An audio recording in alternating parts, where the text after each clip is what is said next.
पुढची महत्त्वाची बातमी आपण पाहूया तर सरकारचं आता ओबीसी नेते काही ऐकत नाहीयेत। 10 ऑक्टोबरला मोर्चा निघणारच। बैठक झाल्यानंतरही विजय वडेट्टीवार यांनी आपला निर्णय ठाम ठेवलेला आहे। तर 10 ऑक्टोबरला ओबीसींचा मोर्चा निघणार आहे।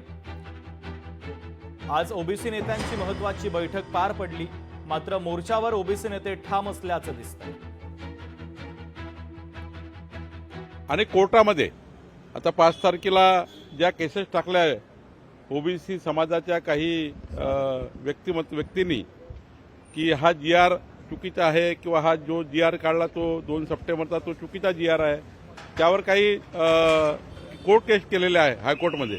त्याचीही 5 तारखेला सुनावणी आहे।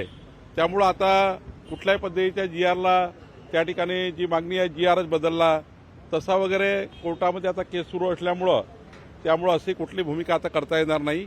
परंतु हे मात्र दक्षता घेता येईल, कोणतंही चुकीचं प्रमाणपत्र निघणार नाही।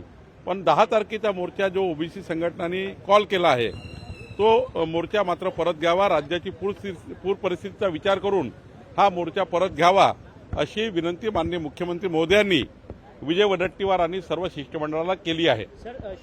सर्व सकल ओबीसी महामोर्चानी ठरवलं आहे की 10 ऑक्टोबरचा मोर्चा काढायचा आणि जर काही मुख्यमंत्र्यांना आणि सरकारला विशेष करून जर वाटत असेल तर त्यांनी तो सकारात्मक निर्णय घ्यावा।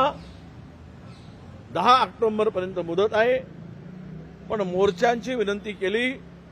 आम्ही आता तो मोर्चा काढण्याचा निर्णय आमचा आहे, आम्ही घेतलेला आहे। लोकशाही मराठी ऐका, पहा, जागरूक रहा।